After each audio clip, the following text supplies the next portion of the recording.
Mga ka-A to Z, matapos ang matinding tag-init, asahan na raw ang malalakas na pag-ulan sa mga susunod na araw. Ito ang naging anunsyo ng Pag-asa matapos ulanin nitong mga nakaraang araw ang ilang bahagi ng bansa. Posible rin daw umanong formal na dumating ang panahon ng tag-ulan bandang June 1 to 15 o di kaya ay sa dulo ng Mayo. Pero maaari pa rin daw itong mausog hanggang sa dulo ng Hunyo dahil sa epekto ng El Nino.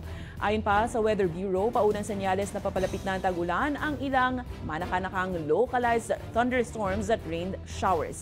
Asahan rin daw ang malalakas na bagyo dulot ng La Nina, lalo na sa huling quarter ng taon. Pero paglilinaw ng Weather Bureau, hindi pa rin natatapos ang epekto ng El Nino sa bansa.